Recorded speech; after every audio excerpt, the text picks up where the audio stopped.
Lukas, ika-6 na kabanata. Isang araw ng pamamahinga, nagdaraan si Jesus sa isang triguhan. Ang kanyang mga alagad ay pumitas ng mga trigo, kinuskos sa kanilang mga kamay at kanila itong kinain. Bakit kayo gumagawa ng ipinagbabawal ng kautusan sa araw ng pamamahinga? Tanong ng ilang Pariseo. Sinagot sila ni Jesus. Hindi ba ninyo nabasa ang ginawa ni David nang minsang magutom sila ng kanyang mga kasama? Di ba't pumasok siya sa bahay ng Diyos at kumain ng tinapay na handog, na bawal kainin ni numan, maliban sa mga pari lamang? Binigyan pa niya ang kanyang mga kasama. At sinabi pa ni Jesus, Ang anak ng tao ay Panginoon ng araw ng pamamahinga. Noong isa pang araw ng pamamahinga, pumasok si Jesus sa sinagoga at nagturo. Doon ay may isang lalaking paralisado ang kanang kamay.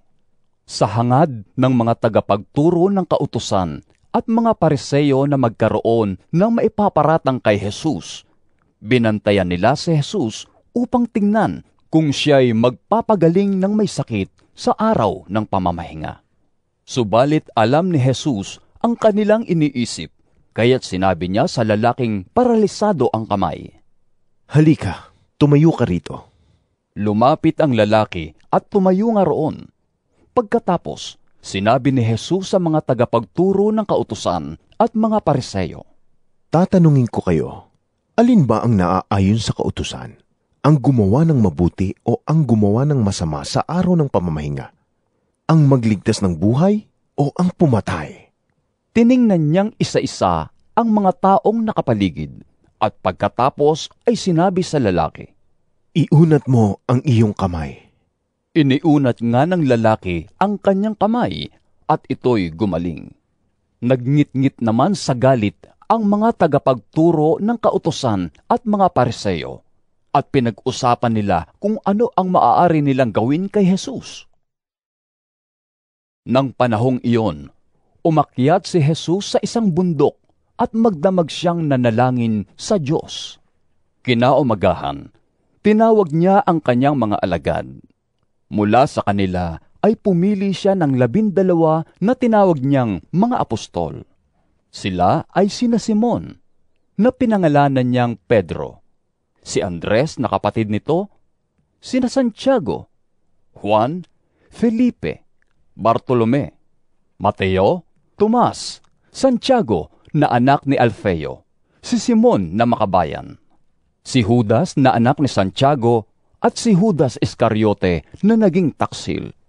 Pagbaba ni Jesus kasama ang mga apostol, nadatnan nila sa isang patag na lugar ang marami sa kanyang mga alagad, kasama ang napakaraming taong buhat sa Judea, Jerusalem at mga bayan sa baybaying dagat ng Tiro at Sidon. Pumaroon sila upang makinig at mapagaling sa kanilang mga karamdaman. Pinagaling nga sila ni Jesus, pati na rin ang mga pinapahirapan ng masasamang espiritu. Sinisikap ng lahat ng may sakit na makahawak man lamang sa kanya, sapagkat may kapangyarihang nanggagaling sa kanya na nagpapagaling sa lahat. Tumingin si Jesus sa mga alagad at sinabi, Pinagpala kayong mga dukha, sapagkat sa inyo ang kaharian ng Diyos. Pinagpala kayong mga nagugutom ngayon, sapagkat kayo'y bubusugin. Pinagpala kayong mga tumatangis ngayon, sapagkat kayo'y magsisitawa.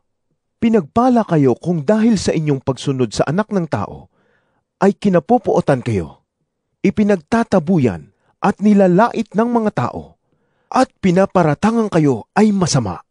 Magala kayo at lumukso sa tuwa, kung gayon ang mangyari sa inyo, sapagkat malaki ang inyong gantimpala sa langit. Gayon din ang ginawa ng kanilang mga ninuno sa mga propeta.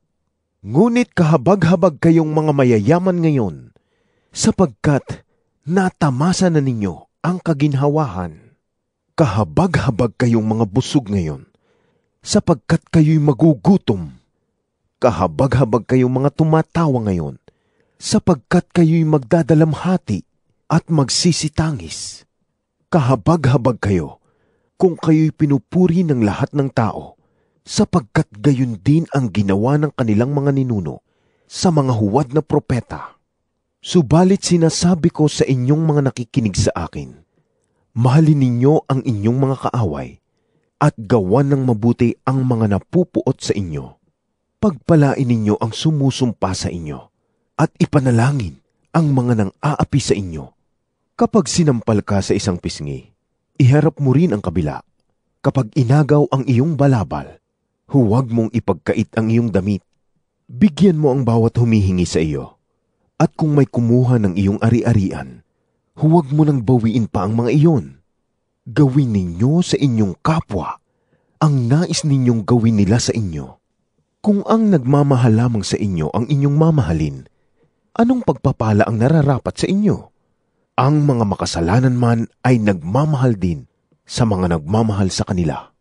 Kung ang mga gumagawa lamang ng mabuti sa inyo ang gagawan ninyo ng mabuti, anong pagpapala ang nararapat sa inyo?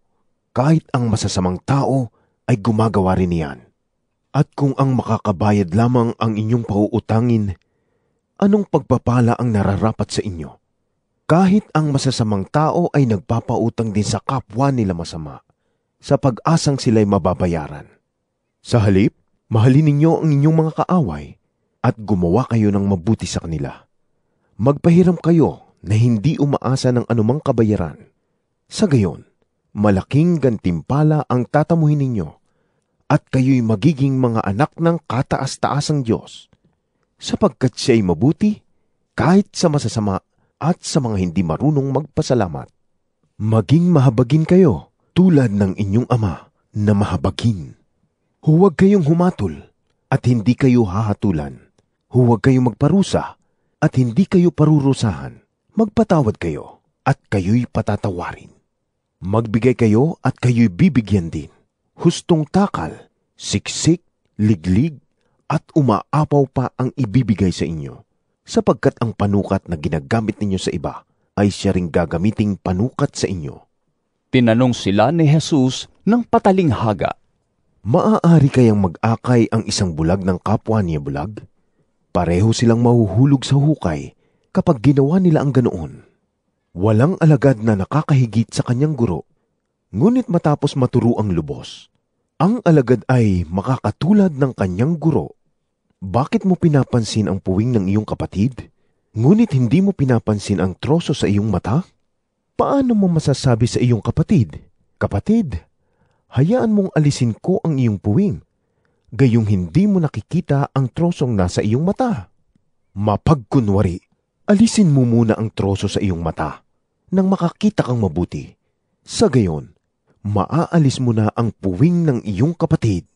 Walang mabuting punong kahoy na namumunga ng masama at wala ring masamang puno na namumunga ng mabuti.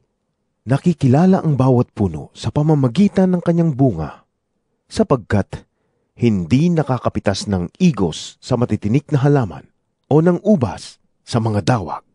Ang mabuting tao ay naglalabas ng mabuti mula sa kanyang pusong sagana sa kabutihan, samantalang ang masamang tao naman ay naglalabas ng masama mula sa kanyang pusong puno ng kasamaan, sapagkat kung ano ang nag-uumapaw sa puso ay siyang sinasabi ng labi.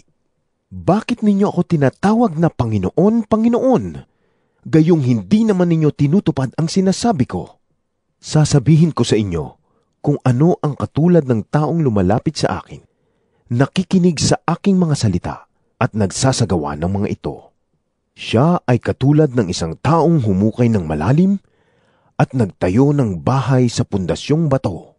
Nang bumaha at bumugso ang tubig, hindi natinag ang bahay na itinayo, sapagkat matibay ang pagkakatayo nito. Ngunit ang nakikinig naman ng aking mga salita at hindi tumutupad nito, ay katulad ng isang taong nagtayo ng bahay ng walang pundasyon. Nang bumaha at bumugso ang tubig sa bahay na iyon, kaagad itong bumagsak at lubusang nawasak.